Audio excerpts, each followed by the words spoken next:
Hi there, E.A. Tischler with New Horizons Golf. In today's video, I'm demonstrating a procedure used by undergolfers. That's where the right forearm is facing more up in the golf swing during the takeaway and delivery. I'm going to do a drill here where I actually get my right elbow in front of my body, my right forearm faces up, and I'm going to set the club on the shoulder plane alignment so that I can swing up and down that shoulder plane during delivery. So this is an underplayer's shoulder plane type of delivery. The first three swings I'm going to make here are actually demonstrated with what I call a body line transition, much like Sam Snead used. You can see once I go up to the top that there's an initial rotation of the body that reroutes the hands looking like they slightly move outside. Just allows me to swing that club more down my body line. It's a preferred move of faders as well. Golfers that like to fade the ball like Sam Snead did as his standard move. He actually called it a body fade. I'm sorry, a body pull. And that was his standard fade.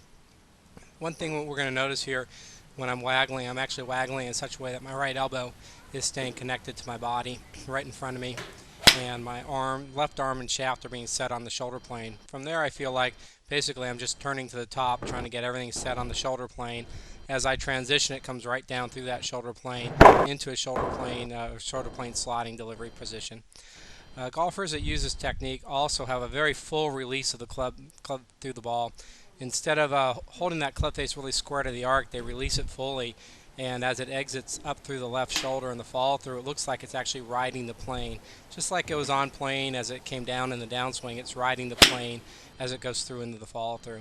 That's a very common release that we have for faders that lead into the impact position with the heel first.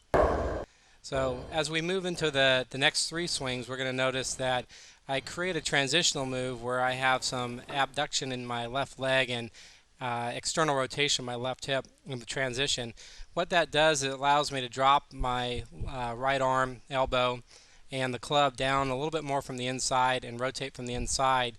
And this is going to send the shot more down the target line, or what I call the ball line, instead of feeling like I have a slight reroute at the top and initiate a path that's more towards the body line.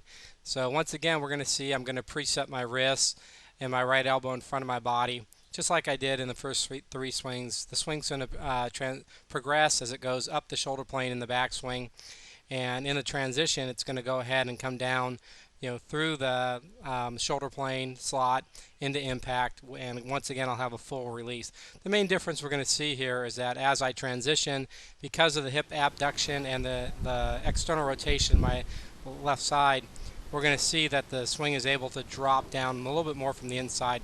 Gives me a little more secondary tilt in the transition, and once again that allows me to have an approach angle that's a little bit more from the inside.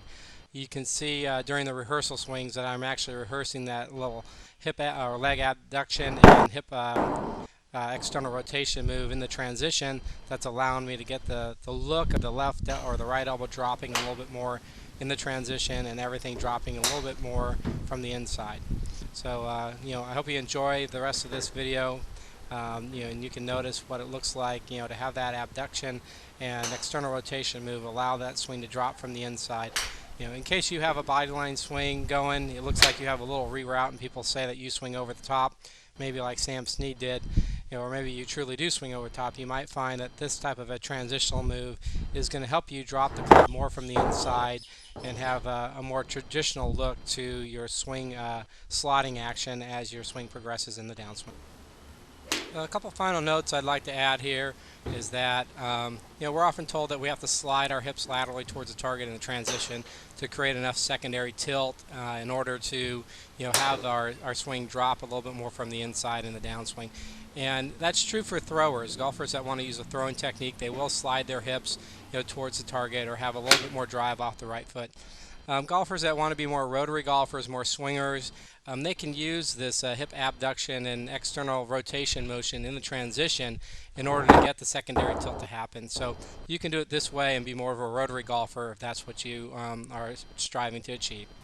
I hope you've enjoyed today's video, and I hope it helps the shoulder plane undergolfers learn how to deliver the club in a more precise manner. If you have any questions, you can always comment on YouTube with this video, or you can go ahead and visit my blog, www.newhorizonsgolfblog.com, and ask me a question there.